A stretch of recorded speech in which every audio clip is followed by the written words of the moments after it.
Good morning, everyone. I welcome you all to this session of Apache Flink. Let everyone join in, and then we will start in a couple of minutes.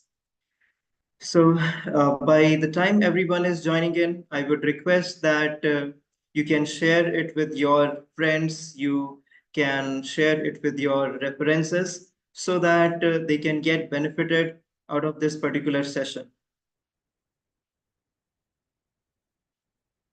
I welcome. All right. So, meanwhile, I'll keep on checking up the chat as well. So, quickly, I would like to know that what is the background do you have? What experience do you have? And do you have any kind of expertise into data analytics, big data? So, you can quickly let me know by the time everyone else is joining in. Let's quickly have this round of introduction so that it becomes quite easy for me to relate and to help you understand about what exactly are we going to cover. So let's have a quick understanding on what exactly you guys do. If you are a student, you can write, I'm a student and I'm doing computer engineering. If you have some specialization, you can mention about that specialization. Let's say you are doing AIDS or you are doing AI/ML. So you can mention about that particular stream. Or if you have experience, so you can mention about the kind of experience you have. So that is going to help us out to understand better.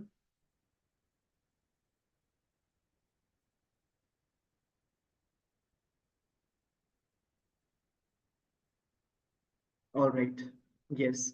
So I would request team as well to quickly inform that the session has been started and let's begin now. So we can start now this particular session.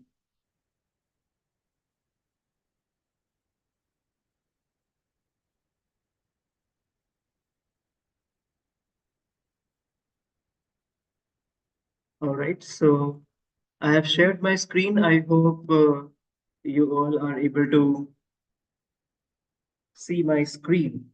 So this is introduction to Apache Flink and let's have some more understanding. And as I asked, that you guys can reply me, respond me on your domain. At the same time, let me open up my another window where I would be able to get to know that what chats are coming in. So I'll be able to read them out. So let me do that as well. Okay, fine, great. So I haven't got any kind of response from you guys. So you can tell me that what are your domains, which areas you have expertise, or probably if you are targeting at some specific job, you can mention about that job as well. So a quick input on that would really be helpful. Okay, great. So let me continue. So Apache Flink is a software framework. If you have been talking about or discussing about big data analytics, then this must be very much an interesting topic for you all. So we all know that today is an era of data. Everywhere, wherever you go, you can see some or the other digital devices we have. And at the same time, if you see that all of these devices, they are generating data. I would request you to keep on writing some of the examples you see. If you go to a shopping mall, do you see anything over there which captures data or generate data? I'll give some examples. You can continue and write more in the chat box. So in any of the shopping mall, if you see, we have cameras, we have some sensors which keep on generating data. So they are data generating devices. Then in at the same area, if you see, a lot of transactions happen, financial transactions. So we as a customer and the outlet or the shop owners, we all keep on doing transactions. That is also generating data. Then moving next, all the outlets, all the shops, all the shop owners, they have some or the other software. And this particular software, if you see, it is managing stock, that is, it is managing out the data. And many of such softwares, they give some basic analytics also about the stock, about the customers. So even that is helping us to generate data. So if you have more examples, you can give more such examples of wherever you go. You can see that we have a lot of data sources. Okay. Now, let us try to understand with all of these data sources what actually happens. Yes, you can quickly confirm me if you are able to get my voice clearly. Just confirm me in the chat, in the YouTube chat, so that it helps me that everything is going smooth. And at the same time, I would request that you can share this link with your friends also, because I'm getting a few calls, but I'm not able to take it up now. So you can share it with your known ones, those who are having the same or similar interest. So we started to talk about data, and we know that there are so many sources around us which generates data. Now, this particular data has got a requirement, and the requirement is that as soon as the data is getting generated from the source, it needs some sort of acknowledgement. It needs some sort of processing, and based on that particular processing, it also needs to trigger some actions. So understand, I'll repeat again. So as soon as we get the data generated, this particular data needs to this particular data needs to get captured somewhere, then it needs to get processed, and after getting it processed, it needs to have some action triggered that is required. For example, let's say you are swapping your credit card. So your credit card transaction just happened. So that particular transaction needs to get validated. It is important, it needs to get validated. So in order to validate this particular transaction, if it is taking, let's say, 2 minutes time for the bank to give you a call back. So understand, this 2 minutes time is good enough for a fraudster to create a fraud and then basically leave away. It's very easy. So in this particular case, this 2 minutes is too late to basically get the acknowledgement process and trigger an action. It's very late. And therefore, we have a requirement, we have a need where we actually need to have some mechanism so that it becomes real time. So we will understand that what exactly is this real time in a couple of minutes. But this example gives you an idea that yes, there are very critical transactions, very critical data which gets generated, and this particular data needs attention on immediate basis. Do you agree with me? If you agree, you can write agree. Okay. If you don't agree, you can write disagree. Okay. So quickly, do you agree that we have a requirement that this kind of data needs immediate attention, and on immediate attention, we need to have some sort of processing done on that particular data set. And if something is going wrong, we need to quickly understand that what is getting wrong, and some action needs to get triggered. Okay. So I got one input as agree. Okay, two. Okay, so I'm getting couple of inputs as agree. Thank you. So let me clear the screen and move ahead. So let's get introduced to Apache Flink, and we will also get introduced to other couple of tools that help us in data engineering, ETL, and real-time processing. So it is all a technology stack. So we will have to have a discussion on them as well. So Apache Flink is a framework and distributed processing engine for stateful computations over bounded and unbounded data streams. Okay. Like those who are very new, those who are very new to Apache Flink or data engineering, this definition might be a full of technical jargon thing for you. So here if you see that Apache Flink is a framework, it's simple word, right? Framework. Framework, normally we have so many frameworks where we have a couple of softwares which help us out to achieve some common goals or tasks. So that's a framework. Similar way, Apache Flink is also a framework. Nothing very complex or difficult over here. So framework is clear. Now, distributed processing engine.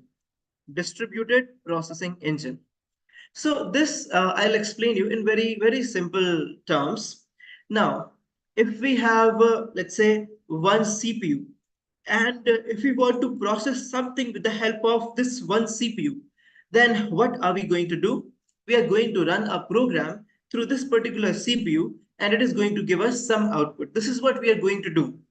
But if we have a very huge amount of data, then obviously my approach will be distributed. That means I will have multiple such CPUs. So you can see I have multiple such CPUs, and I will distribute my data for storage purpose into all of these CPUs, and all of them can do computation also, right? So all of them can do computation also. So my data is divided into smaller chunks, and that data is getting stored into these different machines. Let's say this is one chunk of data, another chunk of data, another chunk of data. So these are different chunks of data which we have, and they're spread across different machines. And it can be different data, like it's not same. Different files are getting stored. And now if I want to process, so in basically terms of processing, if I talk about, then I will send a program. That program, let's say this is a program, this program is going to get into multiple machines. Okay, so when it is going to multiple machines, you can see the data is getting processed parallel. This is called as parallel execution. So distributed basically means the data is getting distributed over multiple CPUs which are connected through a network, and even the processing or the program is also getting distributed to all of these machines, different machines. The program is also getting shared to all of these machines. That is what is happening. And now after this, what is going to happen? The program is parallelly going to process on all of these data sets, and it is going to give some output, and that output then needs to get combined and produce a final output, which is a single copy of output. This is what happens in case of distributed computing. So understand that distributed processing engine basically means that it has this kind of a setup. When you are going to install and set up the Apache Flink whole services, it is going to have this kind of setup. Now, if you have understood this particular point of distributed processing engine, please you can write understood. Okay, so that I get a confirmation that you have understood.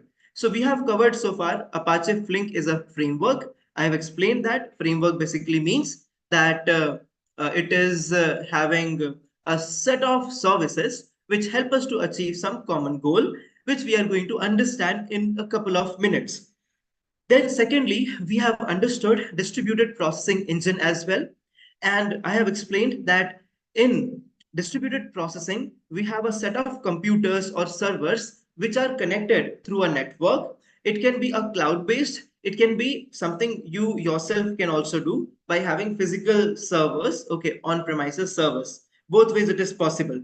And where basically, where lot of such uh, data is getting stored in a distributed fashion, and also we have a program which gets divided, or which gets multiple copies and sent to multiple machines. And then basically with the help of these multiple machines, it then processes that data and comes up with some output. That is what it happens. Okay. Now we have something called as stateful computations over unbounded and bounded data streams. So this stateful computations, so we have a concept called as stateful and a concept called as stateless. Then bounded and unbounded data streams. So as of now, I will just explain one line because we have a slide where we will understand this stateful and stateless computations. So uh, yes. Now, we have client-server architecture for applications. Now, if you see that client-server architecture basically means, for example, you are browsing something on your Chrome browser. You're browsing something. So when you browse at that particular time, there is a server and this is your laptop. So from the server, the request from your laptop goes to the server and response comes back to your Chrome. So it's a request response mechanism. Although the architecture of web is also complex, there are multiple hops in between. So we are not considering them because we just want to understand the client and server thing. So client is someone who is making some request. Client can make a request and server can serve. Server can serve. So we from our browser are making a request, and from the server it is helping us, so it is basically serving us. That is what is happening. So in this particular case, client is our browser, and what is server?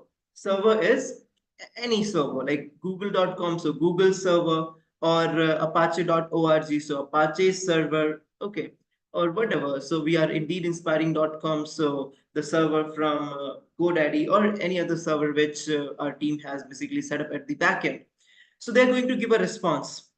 So stateful computations and stateless computations, they basically show a behavior that whenever a transaction is happening, the transaction is getting stored in the server or the transaction is getting stored in the client. So what is the case? So that basically defines whether it is stateful computation or stateless computation. If it is getting captured by the server, it is stateful computation. If it is getting captured by the client, it is stateless computation. So that is how it basically happens.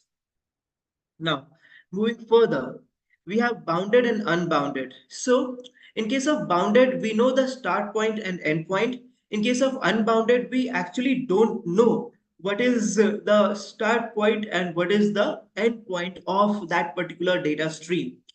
Can you give me some example where we have bounded and where we have unbounded data streams? Can you give me some example? I'll also give, I'll also parallelly keep on giving examples. So let's say I have data of all the evaluations being done by university professors, and I have that data stored in my disk. So is it bounded data or unbounded data? The answer is this is bounded data because we know the start point, we know the end point of this particular data set. We know both the things. But what is unbounded? Unbounded is that two of the Facebook users are chatting with each other. So we do not know the start and end point of this chat. They are chatting from a long time and still they are chatting. So we do not know what is the start point and what is the end point of this chat. Okay, so not only this chat, there are so many thousands and thousands are chats happening at the same time. So this is one example of unbounded data. Financial transactions. There's so many financial transactions, they keep on happening. And even these financial transactions are unbounded data streams because they keep on happening. And we do not know basically what is the start point and what is the end point of these data streams. Again, I would ask if you have understood this point, if you are on the same page, you can write SP as same page. If you are on the same page with me, you can write same page. If you have any queries or questions, you can keep on writing in the comments so that if I feel comfortable to cover it right now, I will do keep on covering it. Otherwise, I'll cover them later. Okay. Thank you. Thanks a lot. Now let me clear my view and let's move ahead. So Apache Flink, it works on Kappa architecture. This is another important concept to understand, to learn about the Kappa architecture. So in case of big data processing, in case of big data analytics, if you see, we have some common architectures to be followed. One is called as Lambda architecture and another, this one is called as Kappa architecture. Now, in this particular case of Kappa architecture, it works on a single processor stream which treats all input as stream and the streaming engine processes the data in real time. So that is how it basically works. Now, what will happen to batch? So batch in Kappa architecture is a special case of streaming. So understand what does it mean? I'll explain you. Okay, Kappa and the Lambda both in brief now. So if we are talking about Lambda architecture, in case of Lambda, we have a batch stream and we have a streaming data processor. So this is batch processor and this is streaming data processor. Now what is happening in both of the cases? Now it may be a case that batch processing is Java based and the setup for this is Python based. This may also be a case. So you have to run a logic for batch data as well as for the stream data. You have to run logic. So here you will write the logic in Java and here you will write the logic in Python. What is happening here? Did you understand what is happening here? So here if you understand, it is duplicacy, redundancy. You are not reducing the redundancy, rather you are increasing it, because what you have done here, you have basically written a code in Java and that code has been transformed and that code has got a Python version now. So understand that this 1 and 2, this redundancy is a bottleneck. Okay. So duplicacy you have to maintain. But in case of Kappa architecture, if you see, you have only single stream and this stream only works on the batch processing and the stream processing. So primarily for stream processing and batch processing is a case of stream processing itself. Which one do you think is better and why? I'm again asking which one do you think is better and why? Okay, you can answer this question and I give you 30 seconds. You have 30 seconds to answer this question. Let me bring the question over here. The question is, which one of Lambda and Kappa is better? You have 30 seconds. Okay, your time starts now.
All right, so thanks a lot for the input.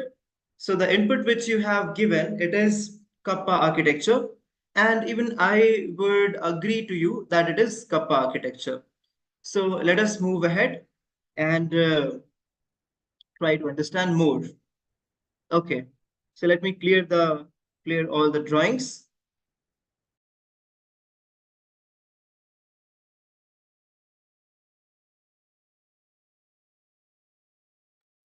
All right, so have a look at this particular diagram. So in this particular diagram, if you see that we have, I've just tried to draw this particular diagram. So here we have a water body. So this is a water body. Okay, and this is my windmill, and these are the buckets. So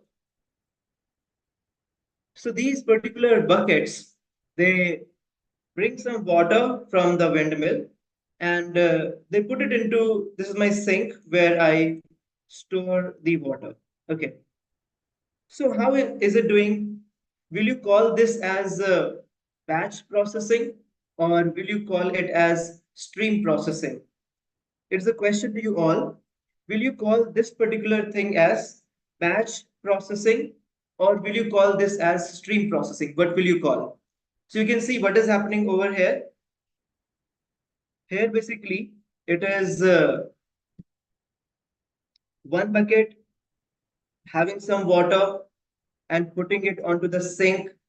Then second bucket having some water and putting it back onto the sink. That is what is happening here.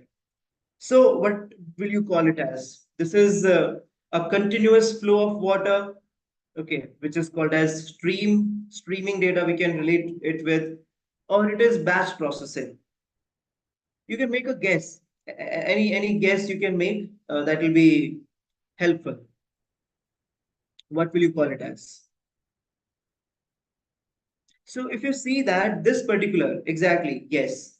So this particular example is of batch processing because the data is coming in, the water is coming in buckets, and one bucket can be considered as one batch in this particular case. So I think since water, yeah, it's almost water is in left, it's almost batch. Yes, Ravindra, batch. I will consider it as batch because yes, the water is in the lake. That's true.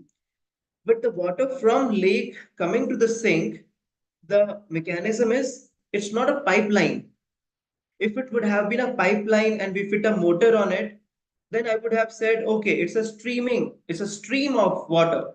But it's basically bucket by bucket. So I can call it as batch by batch. Okay, so you are very much right. It is batch processing because it is coming in the buckets in the form of batches. That's the reason it is batch wise. Let me clear the drawings and let's see. So here also, if you see, in this particular case, if you are able to observe this thing, what is this? This is a pipe and it is filling water. Okay, this is a pipe and here you can see it is filling the water. I'm just clearing the drawing. So it must be some boring or something. Okay, some summer saver, which basically brings up the underground water. So that kind of thing is there. So in this particular case, what is happening? It's a continuous flow of water, and therefore it is opposite to the batch. And here we can call it as it is stream. It's a stream of water, okay, because it's continuous. So this is the difference between batch and stream. That stream talks about continuity. In continuation, things are happening. So this is the difference between the two. And we have so many applications where we have batch processing and where we have stream processing as well. Can you give me some examples that where which tools are there which do batch processing? Can you give me some example? I'll give you one example. So one of the tools which became very popular, and that tool is called as Apache Hadoop.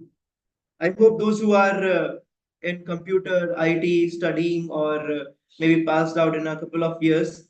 All of us have studied it from college time itself, and almost all the IT industry, some or the other way, have tried using Hadoop with the help of some cloud-based solutions or with the help of some on-premises infrastructure. So Hadoop is basically a good example of batch processing. It does all the batch processing. Okay, Apache Hadoop. Let us move ahead now. This is another example of streaming water flow. These are pipelines, continuously water comes in. So quickly let me know, now do you understand what is a batch and what is a stream? Because stream and batch are two different things and they're very important, very crucial. Stream and batch are very important and very crucial. So if you have understood, just give a thumbs up or say understood. That will help me to move ahead. By that time, I'll again request everyone to keep it, maybe you can keep it, put it on your college groups or company unofficial groups or official groups if it allowed. Okay, so you can basically do this particular way, and so that most of the people get benefited. And quickly, I'm also doing the same thing. I'm quickly sharing it with my WhatsApp status so that other people can join it. And we are moving towards the next slide now. And thanks a lot for sharing in. I really appreciate that you share and people are joining in. Let's move ahead. So yes, we have now clearly understood that if we are, if let's say your father comes home and asks you a glass of water. So if you give a glass of water, it's a batch. But if there's straw and somebody is basically sipping in with the help of straw and you are keep on filling that particular container, that water shortage is not happening. It's a continuous flow. Then you can say it's a stream. Okay. And all of this we are discussing because we actually want real-time data analysis. That is what is the agenda or the objective, that we want to have real-time data analysis. Now let us have some discussions, which probably we will have more in depth in upcoming slides, where we will see that this is important to understand. So Apache Hadoop, this is something I always call it as Rajnikant in the domain of big data technology. Because in the year 2000, you see that in India specifically, we were started to discuss about it 2013 mostly. Okay. And 13, 14, 15, this was a buzzword, and in all the companies and all the top management, everyone was discussing, okay, Apache Hadoop, Apache Hadoop. And along with Apache Hadoop, we had so many other things as well. Apache Hive, Apache These, so many other things were also there. So what was happening, all of these particular tools, if you see, all of these particular tools were thought to be the same tool. Like if you say Apache Hadoop, it's same thing. If you say Apache, let's say Hive, it's same thing. Apache Cassandra, it's same thing. NoSQL databases. So there was a lot of confusion and a lot of chaos. That was what is Apache Hadoop, what is Apache Hive. They were all considered to be same. Okay, and whenever we were creating use cases, Apache Hadoop was one of the thing which was always being used. Now, if we look at the kind of architecture which we have in Apache Hadoop, it's having MapReduce architecture, and the MapReduce architecture has got master components and slave components. So Hadoop 1 came into existence, 2 came into existence, and Hadoop 3 came into existence. So this is how it basically happened. So the primary idea for Apache Hadoop is to help us with storage.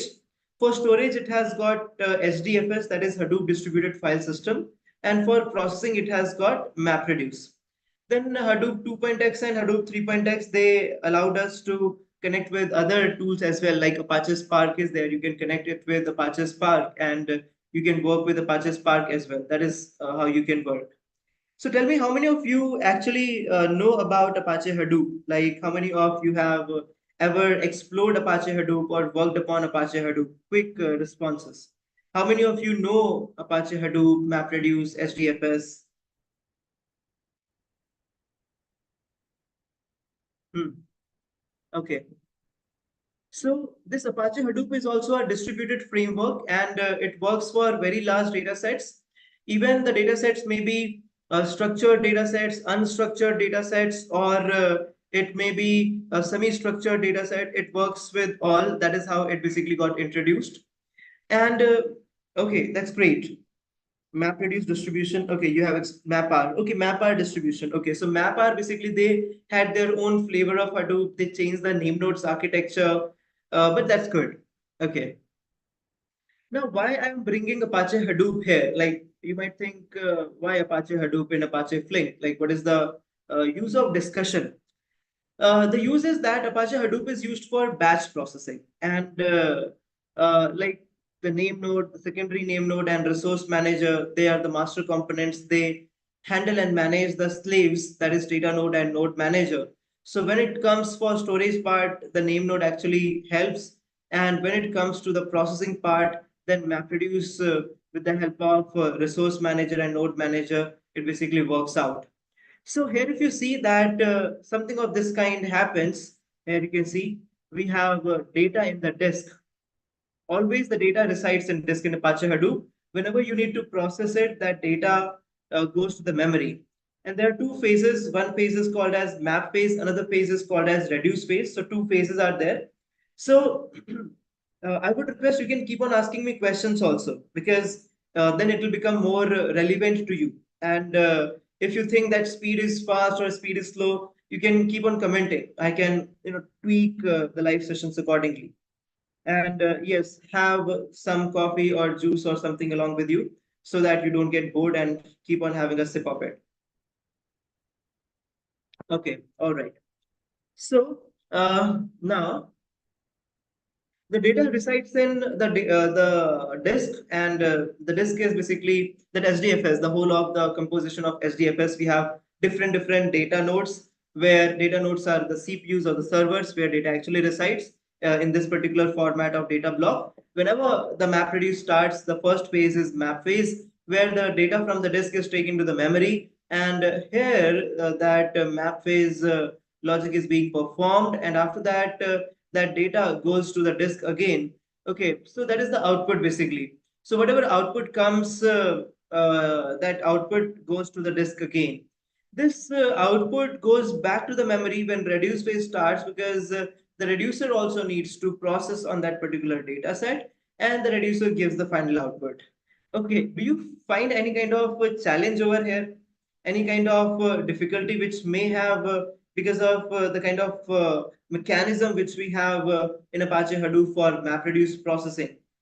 Just try to identify, or you can mention in the chat box that what kind of challenges are you able to see over here? What challenges? Okay, in map and reduce phase. I'm waiting. Okay, I'm having a sip of my coffee. You can quickly write it down and tell me what challenges are you able to see. If you're not able to see any challenge, you can write I don't see it. You can comment, basically you can keep on interacting with me. That will help me to get encouragement for you, will ensure that you are there with me. Okay, so that is how it is going to help me out. So yes, let me know that what challenge are you able to see over here. If you need, I will give you a hint. The challenge is related to data. Okay, now tell me, what is the challenge related to data?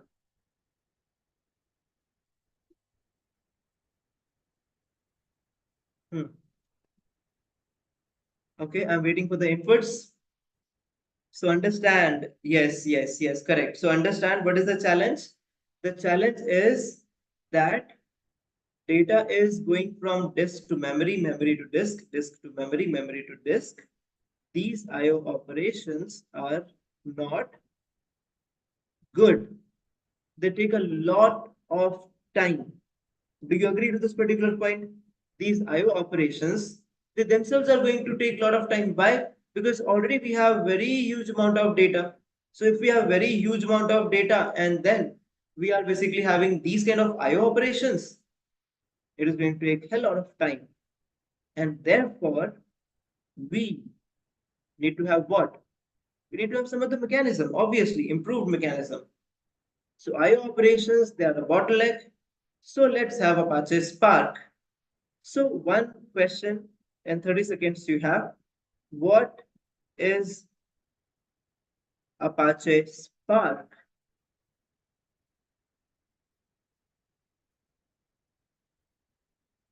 Yeah, I need some responses. So you have 30 seconds now. Again, you have 30 seconds.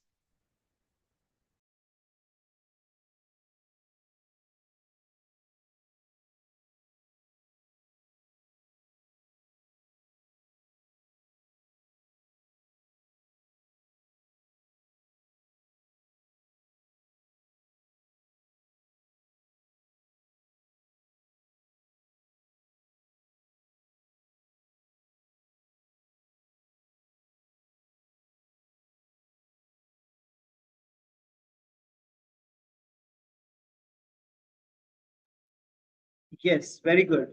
So Apache Spark, it is a processing tool, that's true. And distributed data processing, good. Yes, correct. So Apache Spark is called as unified processing engine, unified, because it unifies a lot of things. You can do graph data processing, you can do streaming, Spark streaming is there. You can work on structured data workloads with Spark SQL. So it provides many like 80 to 100 plus high level operators so that you don't need to code much. So Apache Spark is a choice for many because it is faster at least 10 times. It is faster for 100 times also if work with Hadoop than Hadoop. Okay, so it can leverage the capacity of Hadoop and it can increase the processing speed up to 100 times also as per the initial tests which were being done. Now, in this particular case, what happens? The processing, how does the processing happen? The data is again in the disk and data goes to the memory. Then whatever processing is being done, it is done in the memory itself. Then whenever you need some output, you can have the data back on the disk. Now tell me, what is better? Apache Hadoop's processing or Apache Spark's processing? Which method is better?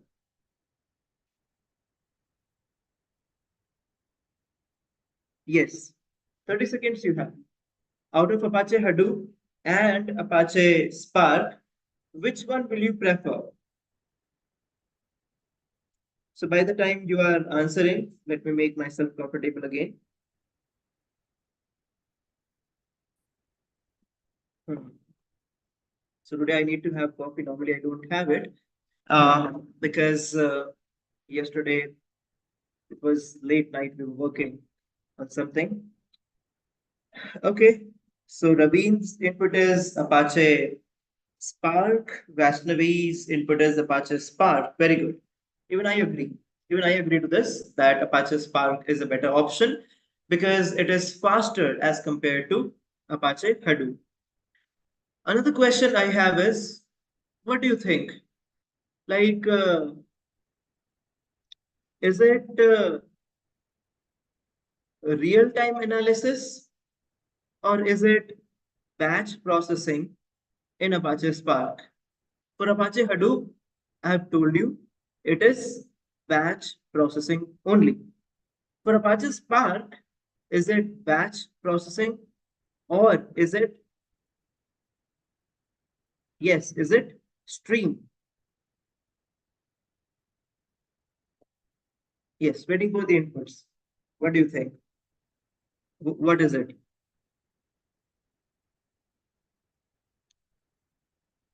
Hmm. We have around 24 people joined in. So I would request all of you, you can participate, you can, yes, okay. So Ravindra says, I think Spark Stream can do streaming, but otherwise it can do batch as well. Good. Yes, that's correct. So Spark has got Spark Stream, which can help for Spark streaming. So we call it as near real-time data processing, near real-time, because it's not real-time, it's near real-time. Okay, so there's a difference in real-time and near real-time. Okay, all right. So let's move ahead, and here you can see the example of batch processing. The whole data gets divided into smaller pieces of, you can say batches, smaller pieces of batches. Okay, and those batches are getting processed in multiple processing engines, or I can say parallel processing engines. These are parallel processing engines. Now here we have something, mini batch. Now tell me, if I ask, if I ask you to, let's say, shift 100 chairs from one place to another place. So I'm asking you to shift 100 chairs from one place to another place.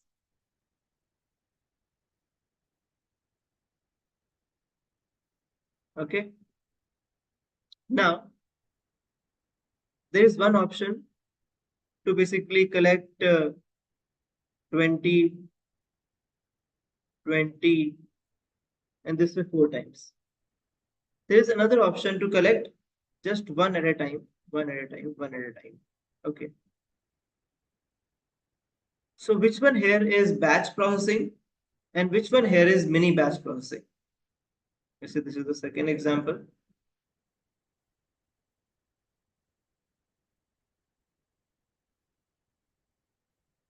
Okay.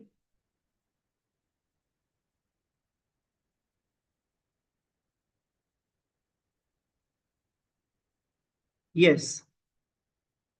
So the question is, if you are transferring the chairs in a batch of 2020, and if you are transferring in a batch of 1, which one is called as mini batch and which one is called as batch?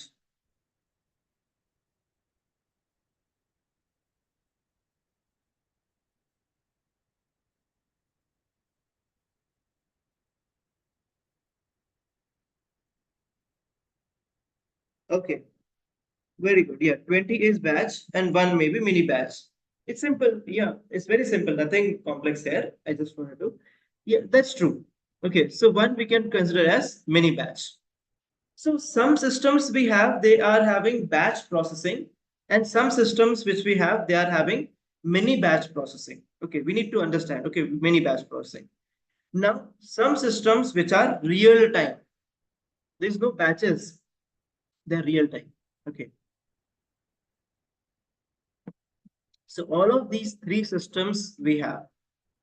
Now, in case of Apache Flink, it is real time processing. It is real time processing in case of Apache Flink. Let's have a look at the Flink's architecture over here. So in this particular architecture, if you see what is happening, in this architecture, incoming data is there. We have a real-time layer, and then we have serving layer and then query. Real-time layer is having streaming engine, and serving layer is having serving backend.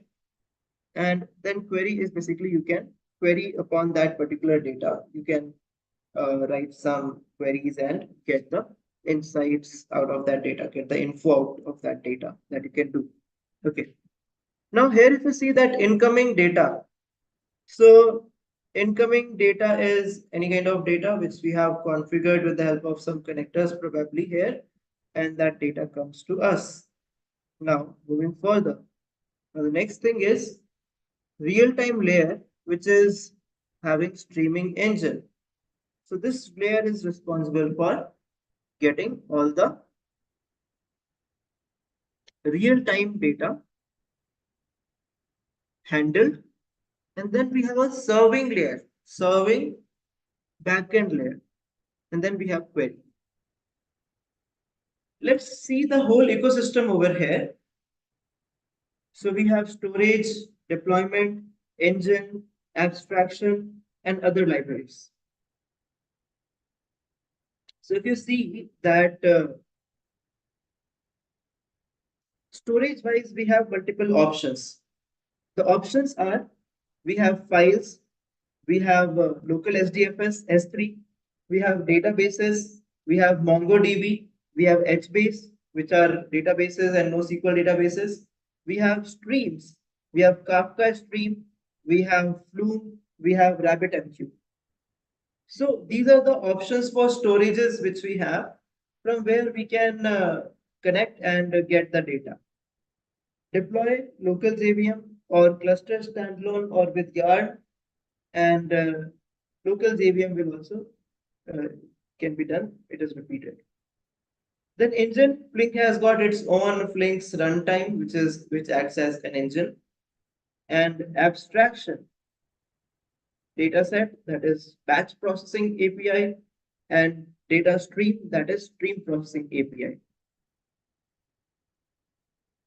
Then we have other libraries. We have Table, Jelly, Flink ML, we have Zeppelin, and they basically help for machine learning algorithms. They help for data visualization. So different concepts are there. So we will see them if they are required or they are included in some of the examples. So I told you that Apache Flink follows which architecture? Kappa architecture. It follows Kappa architecture. Now, the Kappa architecture is to handle both batch as well as real-time data through single stream processing engine. So it's saving a lot of time.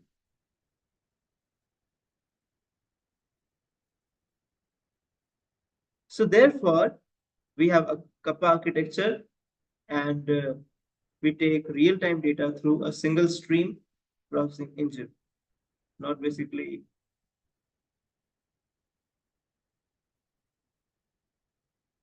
like Lambda, not basically like Lambda we should do. So let's move ahead and have a look at this particular diagram. So how a job basically gets executed in case of Apache Flink. So job execution, we have a client.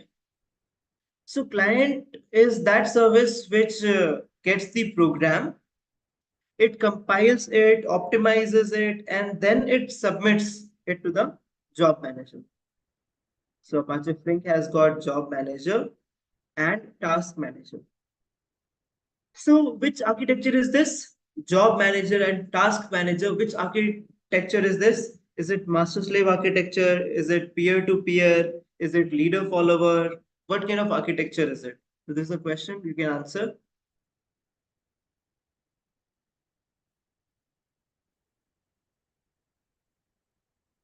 So which kind of architecture is this? A quick response. Which kind of architecture? 30 seconds you have. Which kind of architecture is this? Yeah, quick responses. Job manager, task manager. Which type of architecture? Is it peer-to-peer? Is it master slave? Is it leader follower? Yes, I need inputs from others as well.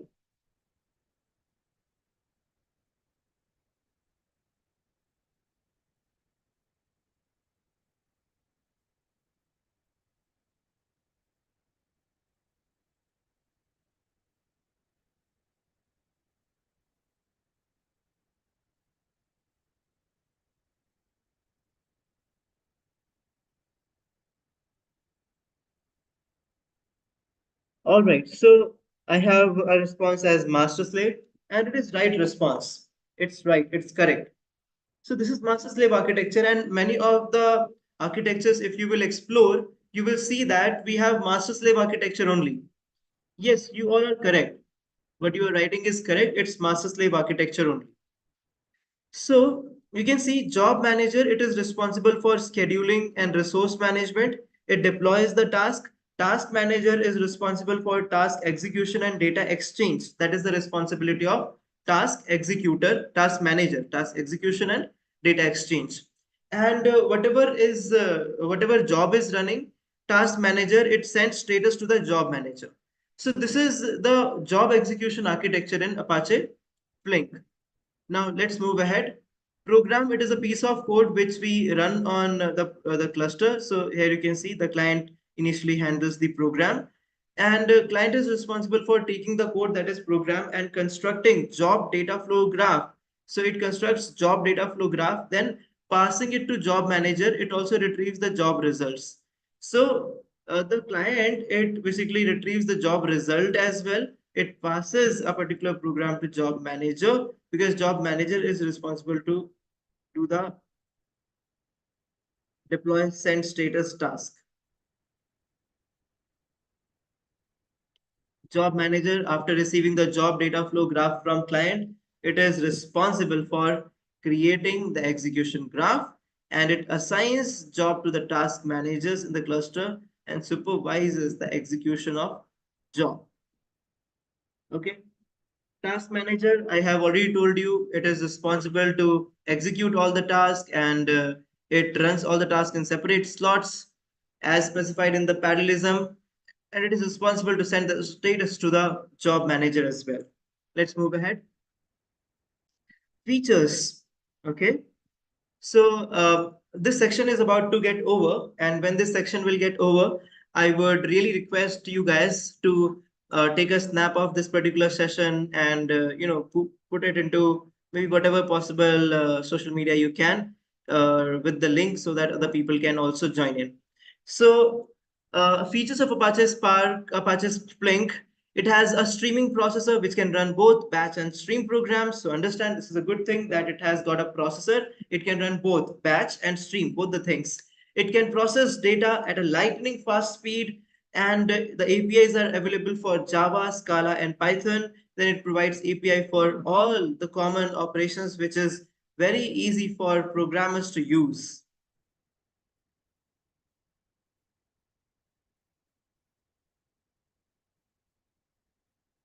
So this basically helps you, whether you are working with Python technology or Java or Scala, you have APIs available. You can start working with that particular language, and it's a good thing.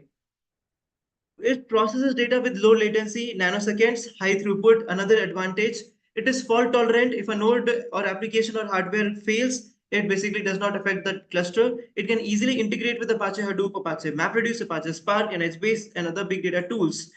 It has got in-memory management, which can be customized for better computations. It is highly scalable and can scale up to thousands of nodes in a cluster.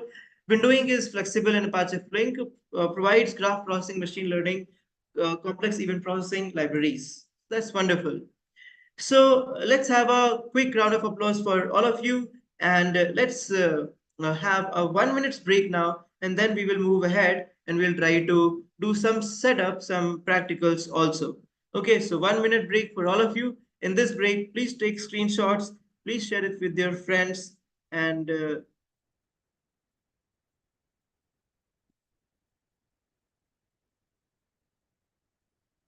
if you see that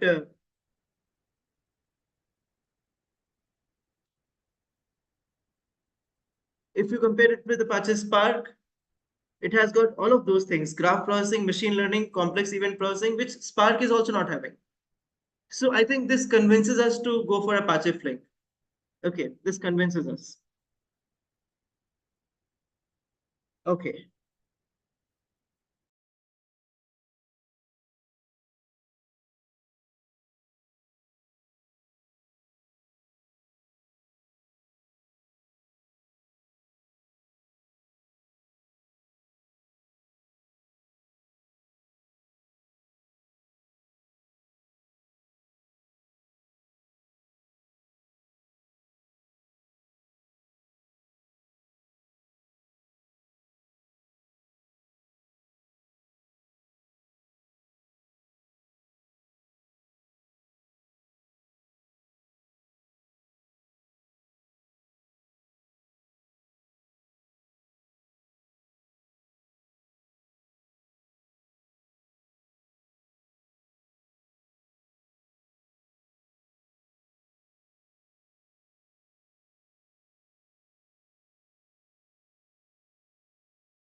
All right, so I'm back. Let's close this particular screen, close it. Okay, so let's move ahead and now we will go for some practicals as well. Let me share my screen. Yeah, so sharing is available over here. Okay, let me. Okay, so first of all, the first practical, uh, if you are very much beginner, let's have some setup being done. So here I have this particular machine where I installed the Ubuntu operating system. How many of you have worked with virtual machines? Yes. So while you are responding, quickly ask people to come back and join in. And by that time, let's have some social activity. Okay. So let me open up this. And even I will do some. Okay. So please ask people to join in. You can open up your LinkedIn profile, and this is our page that is indeed inspiring infotech, where we do a lot of L&D, learning and development activities. So you can help us by following and sharing, and also I would just take a minute's time while people are coming in. I can see people are coming in. So what I will do is I will quickly pick up the link and put it through my uh, channel to my account. Okay, so let me go for the home. You can also share the link that is going to help us. So it's being live streamed. Where is that? Hmm.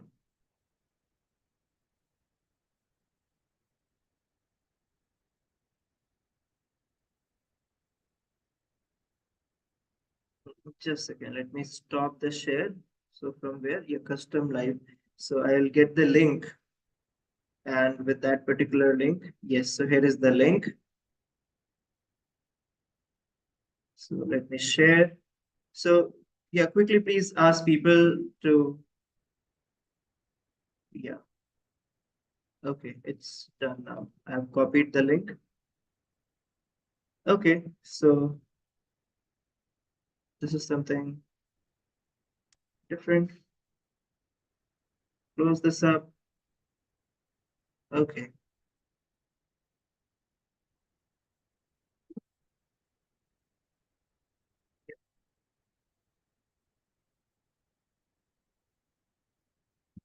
so let's join in for Apache Apache SPRK. So meanwhile, as I told you, you can have some Ubuntu image installed. That is something you can do meanwhile.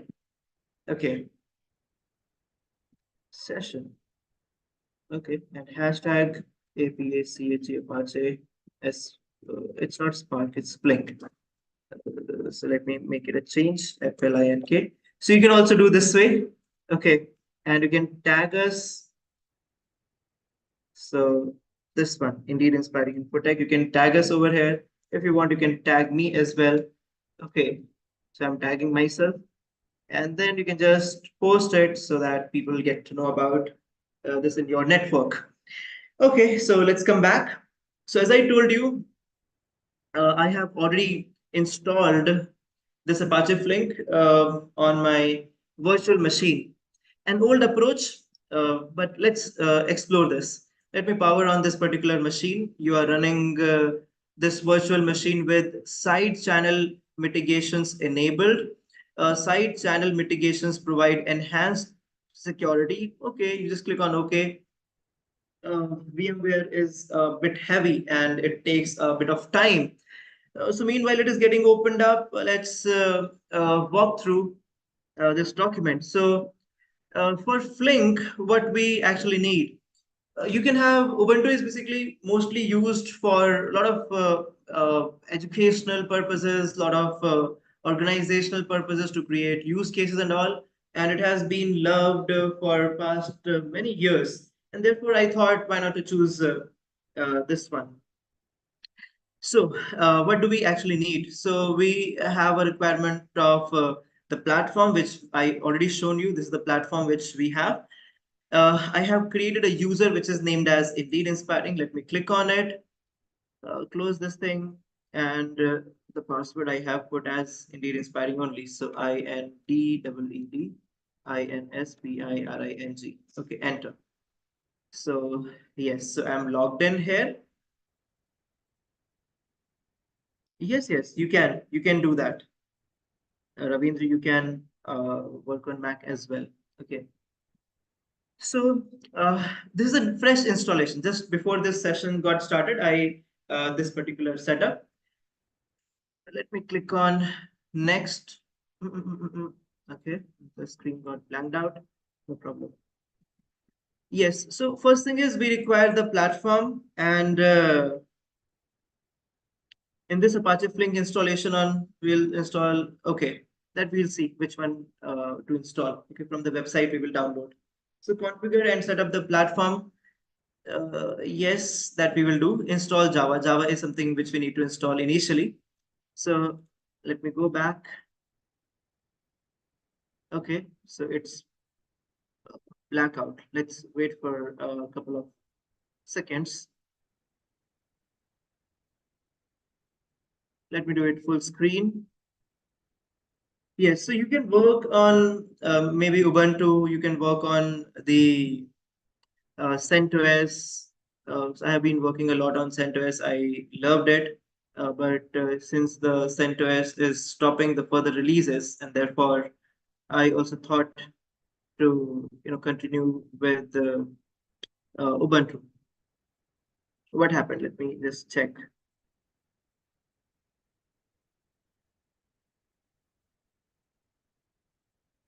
Yeah, sometimes there is issue in this particular way.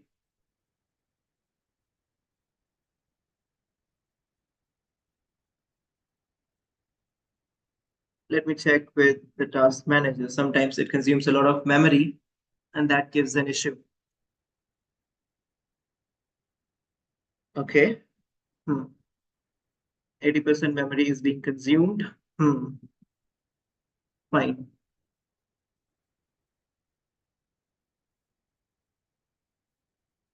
Yeah, Zoom. It doesn't say about VMware. VMware is somewhere here. CPU consumption. So VMware is having the maximum one. Okay, no problem. Yeah, could you please confirm because I'm not sure whether I'm audible or okay. I think things are working for you. Yes. So if I'm audible, just confirm me. This screen is stuck up over here. So what I will do is the whole VMware is stuck up. Okay, no problem. Let's have a quick go through of that particular doc, and then we will further do. So here if you see that it tells us to install the Python software properties, then add repository, update the source list, install Java, verify the Java installation, and then go for Apache Flink installation. So initially some softwares we are basically installing up, and after that we are going for Flink installation. Download Flink and untar the setup, then move it into a location, then start Flink. Okay, then check the status. So this is what we need to do. So quickly going back to VMware, I hope it is going to help me out. It's not helping me out, so I'll just close and do the power off thing. Okay, because if it doesn't help me out this way, then I need to do this. Okay, so I have two things to show. If this is giving me issue, then I will switch on to the second one, and which is very easy, which all of you can do. And then I'll come back to this, okay, because this is something sometimes out of our control. Yeah, so the window has been stuck up. So let's basically go for the another part first that I have to show you, and it is the cloud thing, and which is called as Confluent. Okay, so let me help you with that. Do you see the Confluent presentation over? Yeah, here is it. So what you can do is, as I told that this is taking up some time, so I'm waiting for it to give me a good response. But meanwhile, what we can do is we can work with the cloud solution. And I think my camera has stuck up, so I'll just stop the sharing part and stop the camera, and I'll start it again so that it gets started properly once again, and then share the screen back again. I hope that it is consuming a lot of memory, and that's why this is happening. Okay, so now I believe this is good. And let me share the screen back again. Okay, great. Yeah, so it is better now. So let's explore the Confluent Cloud.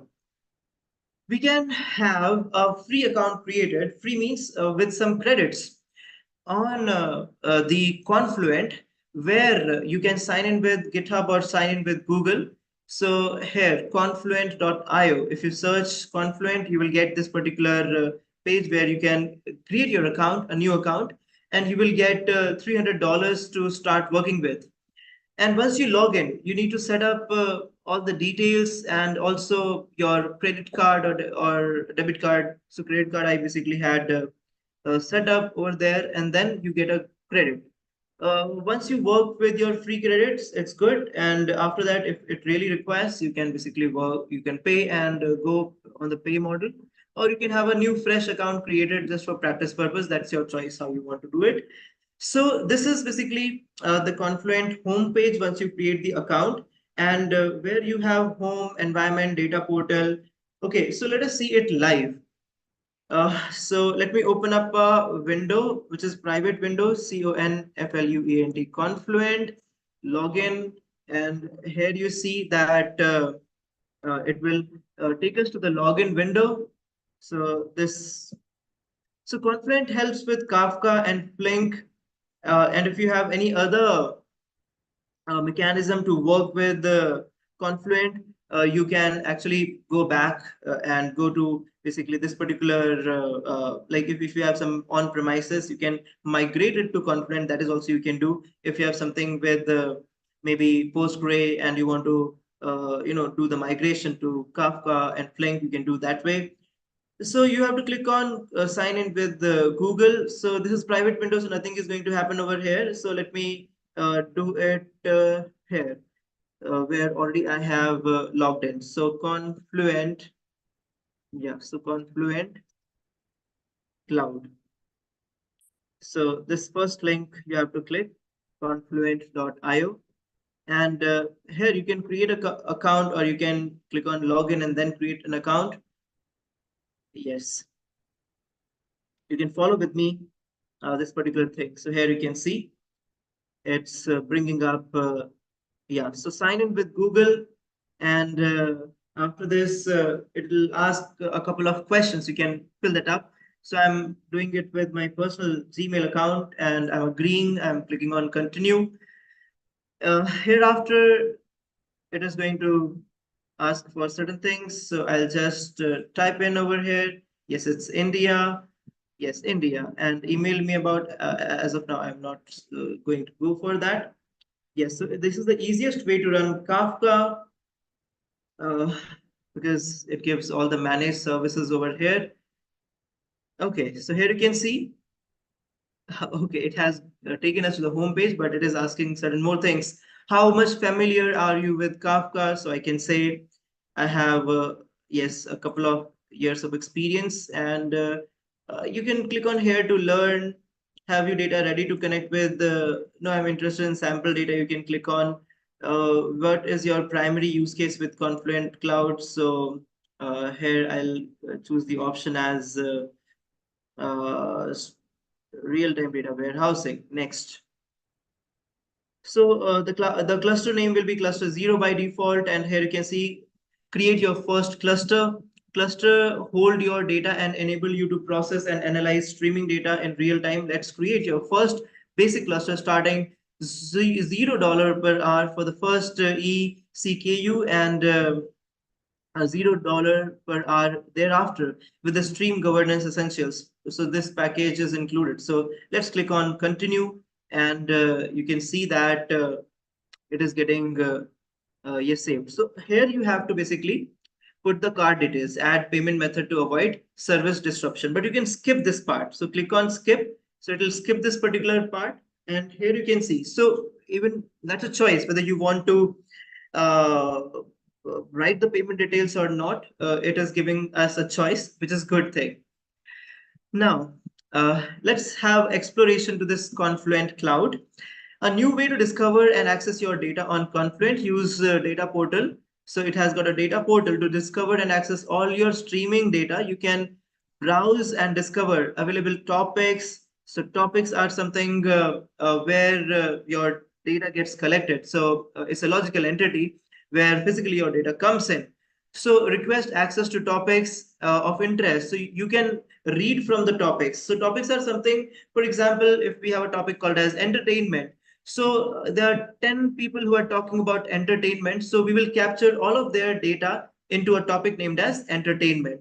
Then we have a topic called as, let's say, a movie. So another 10 people talking about movie, we will capture their data under the topic movie. So this is how you can see it is bifurcating the incoming data from some of the sources or the producers, and it is coming to that particular topic. So topic is that particular concept.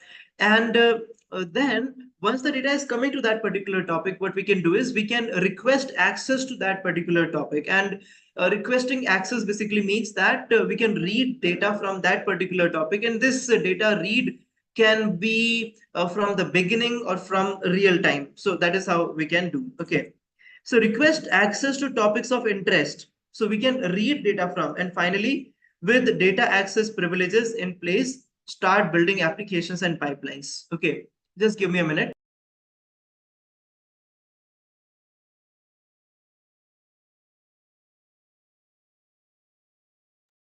Yeah, so I just need to make my team aware that they can, yeah.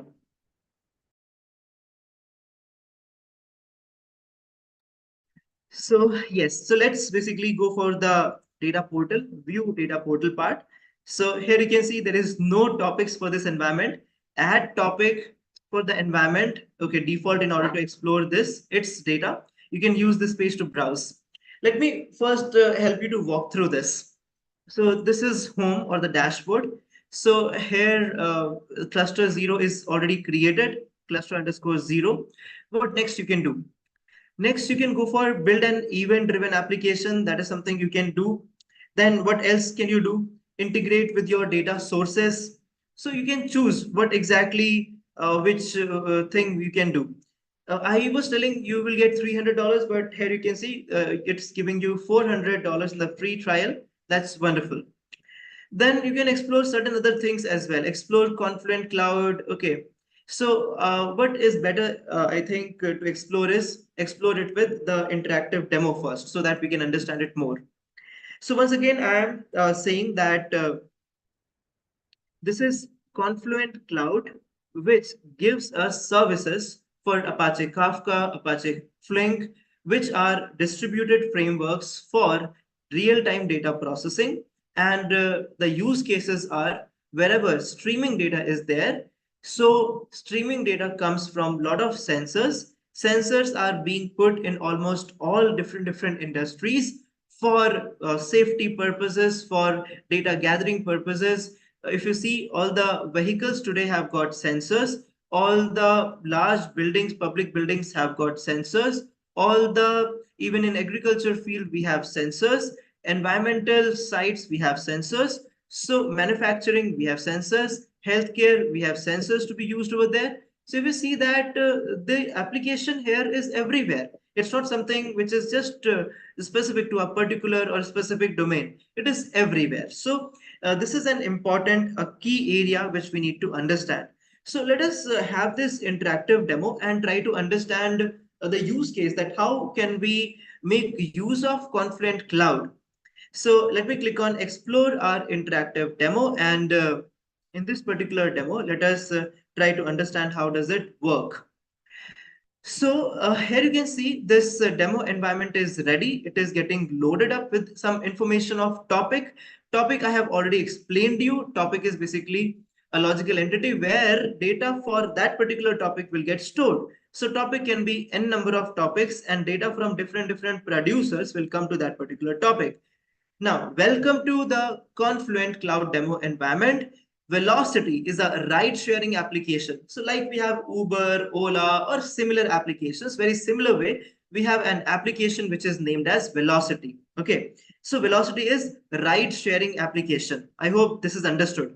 It has millions of daily active users. Before using Confluent Cloud, the team had to prioritize managing and optimizing its infrastructure rather than building new service that would benefit users. So basically, there were challenges, and we will understand what kind of challenges we had, but they opted for Confluent basically to resolve those challenges. In order to come out of those challenges, they opted for Confluent. So migrating to Confluent freed up time for team to build two new services, that is carpooling and bike sharing. Now let's take up step-by-step look at how Confluent has helped Velocity achieve this particular goal. Okay, so I hope you understood. So what is Velocity? It is an application. What kind of application? It is a ride-sharing application. Ride-sharing application. Have you understood this particular use case? So Velocity, a ride-sharing application. It has got millions of daily active users, but it has a challenge in managing and optimizing its infrastructure. So Confluent somehow helped. And how did it help? With the help of this particular demo, we will try to understand. You can write yes if you have understood the use case, because we are going to understand that how Confluent helped it. And you can say no if you did not understand, and you can ask a question. Now I'm clicking on next. Okay. The step one here, the first step. So we have a team called as Alpha. What is the role of Alpha team? Syncing data in real time. So almost 15 people are watching it as of now, and in future also more people will watch it. So can you give me a quick yes if you are with me, if you are in sync with me? Okay, because the task here is syncing data in real time. So are we understanding? Are we able to understand?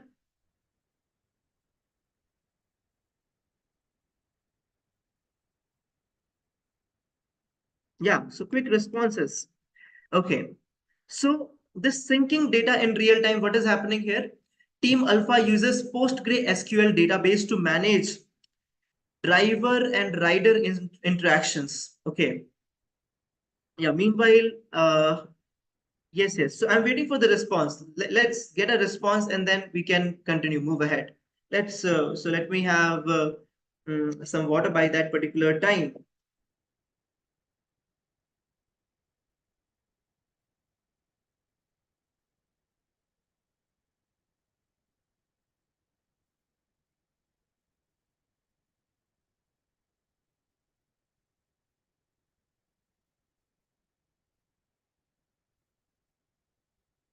Yes. Okay. Fine.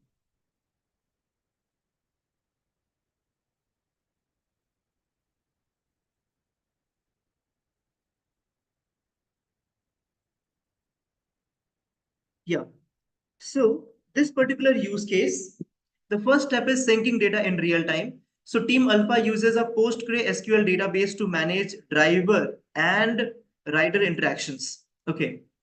So have you understood? So PostgreSQL, it's RDBMS, normal RDBMS. Okay. To manage driver and rider interaction, this database stores information such as driver or rider's name, contact number, or rating. The fully managed Postgres source connector captures ongoing changes in the database and sends event to update the Confluent cloud in real time. So whatever data is coming on the Postgre, it is having a connector. Here you can see this is a connector. So this connector is plug-in to Postgre source. It is bringing all the data whatever is coming into Postgre to the Confluent cloud. Now, Kafka Connect provides integration for Kafka with other systems, both sending and receiving data from them. The next point which we have is, next step which we have is, it is storing the data in Kafka topics. So what is happening here? So I told you that topics, basically, they store the data. So whatever data is coming from the Postgre, it is getting stored into the topic. What topic do we have? We have two topics. Driver profiles is one topic and rider profile is another topic. So data which is coming for driver profiles is going into the driver profile topic, and data which is coming to the rider's profile, it is going to the rider profiles topic. That is what is happening. Now this data is available to any other team at Velocity that might need it. So once the data is coming into the topic, it is made accessible to others. It is made accessible to others. Now the next thing which we have is a Kafka topic describes how messages are organized and stored. Okay, I told you this thing. The next step, publish real-time data to Kafka. So produce, this is the task of producers. So we have another team which is called as Team Bravo. So this Team Bravo, it manages the mobile app installed on drivers phone, and every second the app produces location of the driver and rider ID if there is a rider in the car. So location and the rider ID, location and the rider ID, every second it produces. So here we can see that there are 15 driver apps publishing vehicle location to Confluent Cloud. So there are total 15. So here if you see, so 15 producers are there. It's very simple. Like if I'm a driver, my mobile application is there. That mobile application is giving the updates. So that update is actually called as publishing real-time data to the Kafka, because it's real-time data. Every second it is producing that particular information. Okay. Now let's move ahead. And now what is happening after this? The next part is processing millions of data points. The real-time data, real-time location of each vehicle is streamed to Kafka topic, which is named as vehicle location. And Team Bravo can use this data on available drivers on the cloud to initiate surge pricing, offers discount to the writers. Okay, so you must have experienced this particular thing that whenever I travel through airport, I come back to let's say like to take up a cab. At that particular point of time, if you make a request to a cab, and if you cancel that request, if you do it again, and for the second or the third time, you will see the price has been increased. So this increased price, if you see why it is happening, because in real time this Team Bravo is doing something. It can use the data on available drivers on the road to initiate surge pricing or offer discounts to the riders. So if you want to offer discount, or if you want to increase the price, that is your choice. You can do that.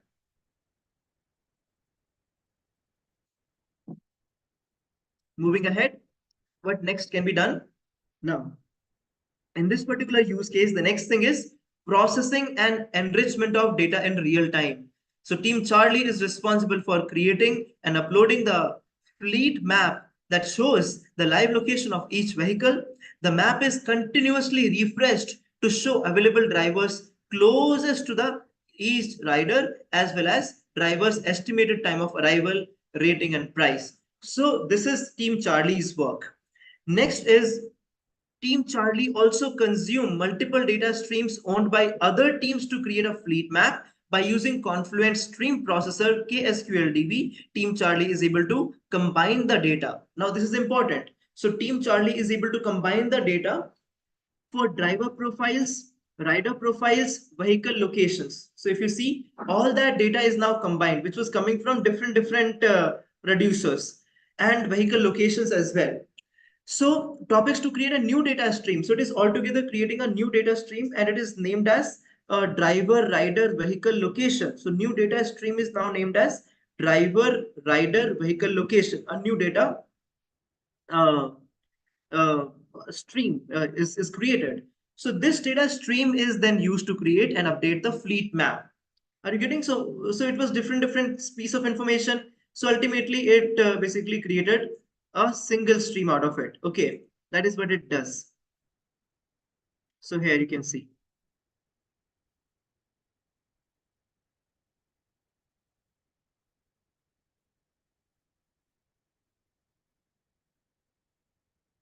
Yeah, so here you can see the demo. The data is coming in this side. Okay, 36 seconds.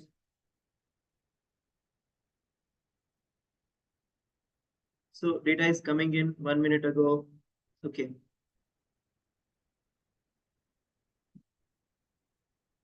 So this data is basically, okay, this is the newest one. That is how data messages are being coming. Now, this is just a demo. Okay. Now, next thing. Now, transforming data and filtering. So we have a different team for it. So team Delta is there. So team Delta is interested in creating a ride history for users by grouping location data into discrete rides. Each ride has a starting and stopping point, trip duration, and price. So what this is doing? In creating a ride history for users by grouping location and data into discrete rides, and each ride has a starting and stopping point, trip duration, and price, the team can easily write a KSQL query to process these data points and generate ride stream. So a new stream. Okay. So normally, if you see the history, we are able to see this stream can help the team offer promotions or launch new services for their users. That is the use of this particular stream. Okay. Let's move ahead and yes, understanding it in a better way.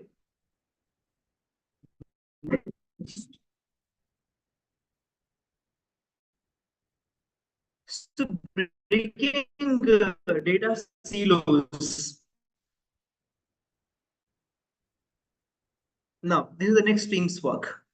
So here we have team Echo.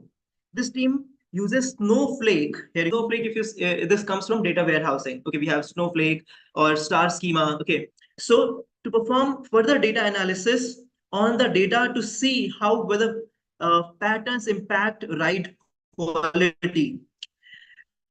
To do so, it needs access to the rights stream that Team Delta has created. Hence, Team Delta uses Confluent's fully managed Snowflake connector.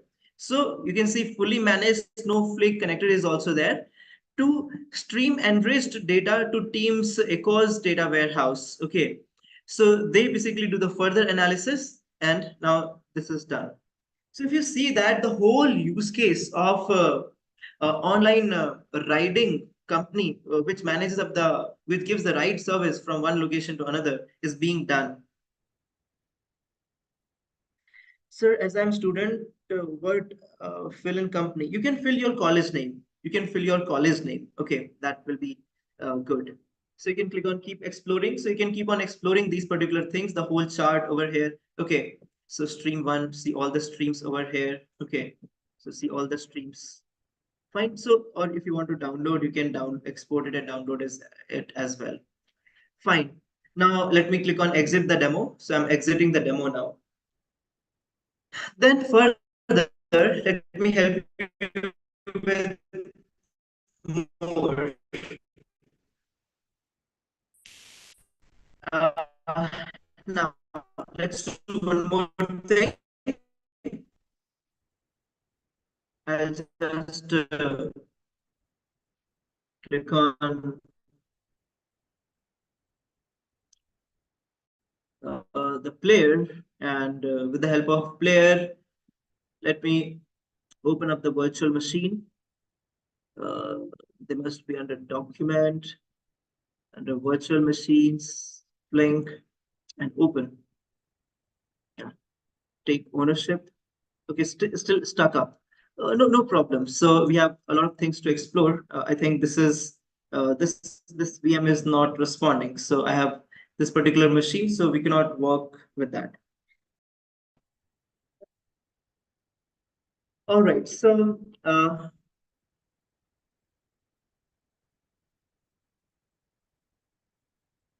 yes. So let's back. Okay. So we are back to the Confluent Cloud. Yes. So there are some queries, and there are some queries which are related to that how basically you can create a big account. So as I said, you can create up the account with the help of filling up the details. And if you have any queries, you have the phone numbers. You can basically message us after the this particular session is over. Okay, so that time you can message us. We'll be able to help you out. Now, let us explore this. Let us explore this environment, right? And after exploring this, we will be able to work more with that. So here, if you see, this is the home, and we have already explored this home thing. And from here only, we went into this explore our interactive demo. Furthermore, we have environments, and here basically there is no environment created as of now. So we can add a cloud environment from here. We can give the environment name, maybe DUMMY dummy. So some environment name we can give, and select the free one, and you can click on environments, and it is going to take you to the next steps. And here you can click on the basic configuration, choose one of them, and continue. So it is going to ask you again these things. Okay, so what I will do is this I will show you from my another account where already payment details are being filled up. So let me now close this particular window and go to that particular, yeah, so here.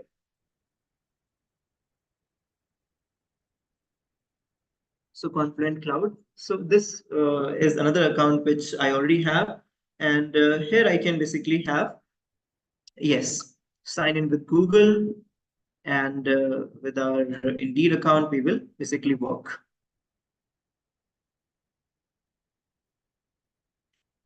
So at some or the other point, you will have to put your credit card details, and I think you can put that. Okay. Okay. So this is environments part. Okay, here you can create the environment. Then we have data portal. So this is okay. So I have some topics over here. You can see some topics are there. Then stream processing. This is stream processing window. So there's no workspace as of now. Then we have cluster links tab over here. So here basically we need to create a new cluster link and stream shares. So you can share your stream. That also is possible. Let me go back, and then here you can search. You can click on learn, and it is going to tell you step by step things. And then here you will have notifications. So notifications about account billing and everything. You can have notifications. Okay, and here you can see that free usage. So usage is 80% consumed for free usage expires in 3 days. Okay, so notification is giving us going back to the home. Yes, and here, so here if you see, it tells about again environment. So the same tab, it tells about accounts and access. So here you can see this is Indeed account. You can add, keep on adding the user accounts over here. Then billing and payments. So this talks about billing and payments. So it says current accrued charges. So they are $0 as of now. All the credits are still available, which is good. And here we have resources, and it tells that how much does it cost. So here the cost is being written over here. So this will probably get updated, and payment will be made via this. So so I need to basically stop if basically I'm not using it. Cloud API keys you can create from here. Then metrics you can find over here. Okay, so as of now you can see received in bytes. So how much data has been received in bytes, you can see over here received bytes, maybe sent bytes. So it was loading the send bytes also. So no data has been sent. Retained bytes. So it is all the bytes have been retained. So it is increasing. Okay, and active connection count. So it's showing active connections, how many connections are basically there. Okay, so this is all metrics. We can connect with more of the applications which are monitoring services, and that will give us better insights of the metrics. Then contact us and send feedback, organization settings. Okay, so this you can always modify and edit. Now, click on the learn part. And when you click on the learn part, it gives you a lot of options. So here you have start the tutorial, a running Kafka cluster. So it basically needs a running Kafka cluster and the ability to create topics. So otherwise go to home, and here also we have options to want to play with sample data. So you can start any of them. So some from somewhere you can basically start. So let's basically start with the learn part. So learn, and it is so already I have done something. I have already started a Kafka cluster and ability to create topics on cluster, that's already done. So here basically create a KSQL cluster. So I can just start the tutorial and just follow it so that you can do create it with the help of this particular walkthrough. Okay. So here, what you want to do? Granular access you want to give or global access? So it says that only global access is supported during the KSQL tutorial. So no problem. So I'll give global. And here, important, confirm that the user or service account has the required privileges to access the schema registry. So create a KSQL cluster. So here, select the access control to use for KSQL. For this tutorial, we will use global access and click on continue. Now, name it. So I'll give it a default name. Cluster size, I would like to keep it the minimum because it has got some pricing as well. So verify the name and size of your KSQL cluster and launch your cluster. We will remind you to clean up your KSQL cluster at the end so that you don't incur unwanted charges. So I'm keeping the default options and launch the cluster. So yes, so now here basically welcome to the Confluent learning. That's fine. Build, launch faster. So here it's basically about KSQL. So I'm clicking on KSQL, start the tutorial. Okay. I clicked something else, I think. Continue. It's all good. Launch the cluster. What is happening here? Okay, so something happened in the previous step. So new cluster is being created here. So let's wait for a couple of minutes. So new cluster is being created over here. So if you're able to do this, what you can do is you can do it, you can share it on LinkedIn, you can tag us, you can tag Indeed Inspiring Info tag, you can tag me if you're able to find me out on LinkedIn. And that will encourage me and our team that you're able to get started with the Confluent Cloud, because today is the era of cloud only and things are fully managed on cloud. Okay. So enable browser notifications, that's your choice. So I'm enabling as of now. And here's a tutorial also from Confluent. Your KSQL cluster is provisioning. While you wait for your cluster to be ready, check out this video. So they are saying that, okay, it may take a couple of minutes to get your cluster ready. By that time, if you want, you can have go through this particular video. Okay, says it may take up to 15 minutes. All right, so you can watch that video, and here you can see that it is still provisioning. It will take around 15 minutes, so we'll have to wait. So I hope you are able to understand that Learn is a wonderful option which you can click on, and you can continue following that particular thing. You will learn that how the setup is being done and how small use cases can be created that you will be able to work upon in this particular manner. Now it says create a topic and KSQL stream. Okay, let it happen. Okay, it's happening in cluster 0. Let it happen. And by that time, so I'll just minimize it. From here, you can always have this particular pop-up who can guide you. So let's click on cluster overview. So here are more ways to get data moving through your cluster with the help of some connector. Set up a client, produce sample data. So whatever you want to do, you can click and start doing that particular thing. Cluster ID, we have basic, then data, date created, modified, and then cloud service provider is AWS, and the region is US East 2, and time service level agreement is 99.5%. Okay, so here you can see the stats are also being shown, and that's good. Okay, that's cool. Then you can explore networking. Here you can see IPs used by Confluent Cloud Cluster as a source IP while establishing outbound connections to endpoints and public IPs. IPs. So here the IPs are being given. And then we have API keys. So API keys are given over here. So this we should not disclose basically, or you should change it. Then here you can see name of the cluster, change the cluster, and yes, so here you can upgrade to higher level of SLA. Okay, then we have stream lineage option over here. So loading consumer data, KSQL DB, I'm not sure whether it is. So here you can design your streams, the demo which we had seen. Similar way you can design your streams here. And designer is this, there you can see. So start building. So I'm not creating anything as of now. Then we have,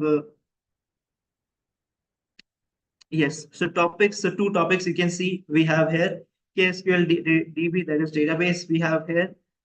And connectors.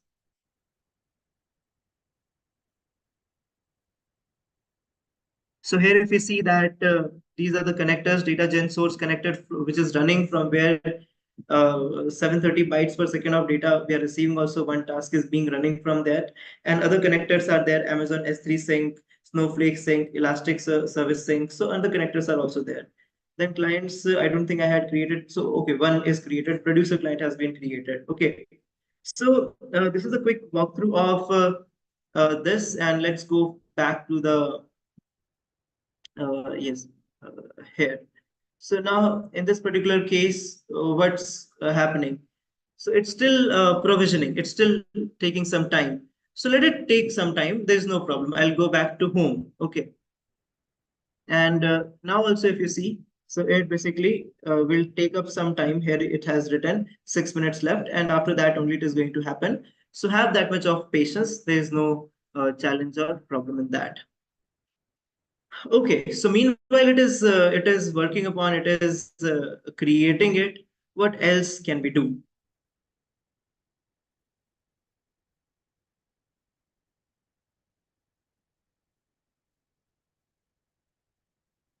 Hmm. Fine, no problem. It will take some time. So this is what I wanted to help you out. Let me go to home and tell you that you can this way explore any of these things. Here we have the documentation Apache Developers Guide. So yes, you always should explore this particular site, Apache Kafka, high throughput, low latency distributed event uh, streaming platform available locally or fully managed by Apache Kafka or on Confluent Cloud Flink. Here you can see high performance stream processing at any scale available via Confluent Cloud for Apache Flink. So both are there. Okay.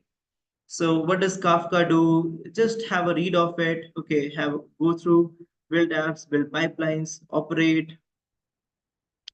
Then Kafka 101, Kafka internal architecture inside KSQL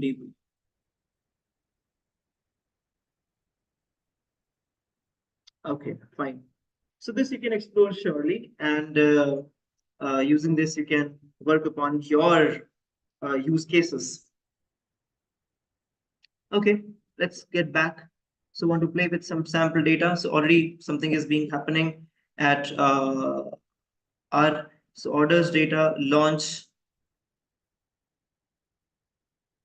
It's also a paid service, so I need to close all the services. Okay, shut down and close all the services. So here you can see some sample data is created.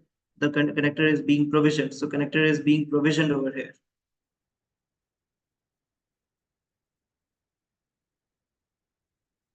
Okay. Now it's in running state. So here messages processed. So as of now it's 0. The connector is running. So we can process messages from this particular sample data as well. If you want to pause, you can pause it. That's fine as of now to begin with. Okay, you can start working in this particular manner. Once again, let's go back and quickly check if uh, yes, if that particular option is given to us or not.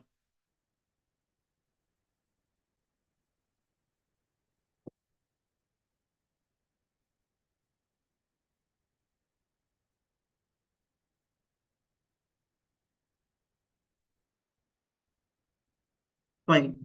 So a lot of docs you can see that is going to help you out. Okay, so once again,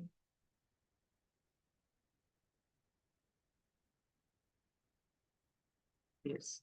So then, as I said, whatever you have, okay, recently created, whatever you have, you should try to stop them up and delete them up so that you are better safe. So like this is there, so you can basically stop this up so that it doesn't incur any kind of unnecessary costings. That is something you can do. So I think that's good enough for today, and I'll come up with more things. What's the homework for you guys? The homework is first homework is have VMware or any other virtualization platform and get one OS installed, which is Linux based. That is one homework which you have. Second is create your account on Confluent and just explore these particular options, explore the tutorials, and as per the tutorials, start working upon them, start doing some work with them. This is what I would uh, prefer you to have. Okay, so that's it.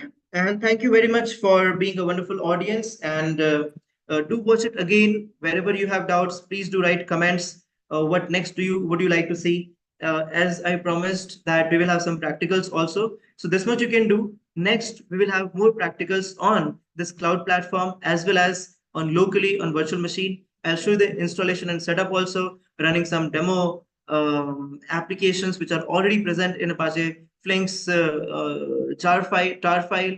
So all that we will see in the upcoming session. So I would really thank everyone for being very patient and listening to all of us, for listening to me for so much of time. Thank you very much. Do share it with your friends. Do share it on your LinkedIn profile. Thanks a lot.